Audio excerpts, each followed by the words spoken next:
Selamat pagi, salam sejahtera bagi kita semua. Perkenalkan, nama saya Anis Priyanti. Salam kenal ya semua. Baik, pada kesempatan yang berbahagia ini saya akan menyampaikan materi mengenai proses lahirnya Pancasila. Sejarah lahirnya Pancasila. Proses lahirnya Pancasila berawal dari upaya para pendiri bangsa untuk mencari dasar negara Indonesia yang merdeka. Dalam bidang Badan Penyidik Usaha-Usaha Persiapan Kemerdekaan Indonesia atau BPUPKI tahun 1945, muncul berbagai gagasan dari tokoh-tokoh bangsa tentang dasar negara yang ideal. Melalui proses musyawarah dan perumusan yang panjang, akhirnya lahirlah Pancasila pada tanggal 1 Juni 1945 sebagai dasar dan ideologi negara yang mencerminkan kepribadian, nilai-nilai luhur, serta semangat persatuan Indonesia. Sidang BPUPKI dilaksanakan tanggal 29 Mei 1945 sampai 1 Juni 1945. Tujuan utama mencari dan merumuskan dasar negara Indonesia merdeka, diketuai oleh Dr. Rajiman Sedianingrat. Tokoh-tokoh utama yang ikut dalam gagasan tersebut yaitu yang pertama adalah Muhammad Yamin 29 Mei 1945, yang kedua adalah Dr. Suepomo 31 Mei 1945, dan ketiga adalah Insinyur Soeharto 1 Juni 1945. Muhammad Yamin menyampaikan usul secara lisan dan tertulis. Baru yang kedua, 5 asas dasar negara menurut Yamin yaitu peri kebangsaan, peri kemanusiaan, peri ketuhanan, peri kerakyatan, kesejahteraan rakyat, serta yang ketiga adalah menekankan pentingnya persatuan nasional dan nilai kemanusiaan universal. Yang kedua adalah Profesor Dr. Suepomo, yaitu yang pertama beliau menjelaskan konsep negara integralistik, yaitu negara dan rakyat merupakan satu kesatuan yang tidak terpisah. Negara tidak berpihak pada individu dan atau golongan tertentu. Yang kedua, menolak sistem liberal dan individualistis. Yang ketiga, menekankan gotong royong dan persatuan sosial. Yang ketiga yaitu Insinyur Soekarno.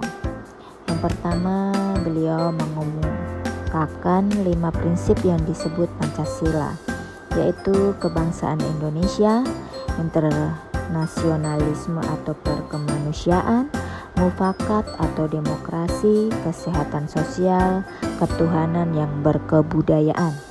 Yang kedua, menyebut Pancasila sebagai dasar filosofis negara. Yang ketiga, menegaskan pentingnya persatuan bangsa di antara perbedaan suku dan agama. Panitia 9 dan Piagam Jakarta dilaksanakan tanggal 22 Juni 1945, dibentuk setelah sidang BPUPKI. Tugasnya adalah merumuskan dasar negara yang dapat diterima semua golongan. Terdiri dari 9 tokoh nasionalis dan Islam. Hasil kerja Piagam Jakarta pada tanggal 22 Juni 1945. Selanjutnya menjadi naskah awal pembukaan Undang-Undang Dasar 1945. Rumusan 5 dasar negara ini akan menjadi cikal bakal Pancasila.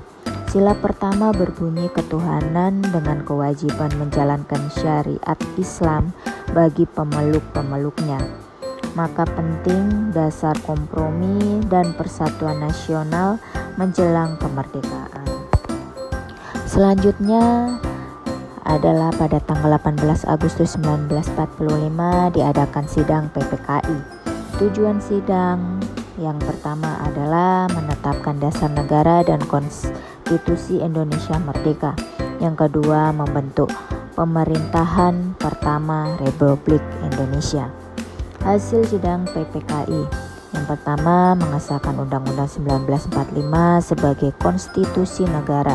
Yang kedua, menetapkan Pancasila sebagai dasar negara Indonesia, mengubah sila pertama dari Piagam Jakarta menjadi ketuhanan yang Maha Esa.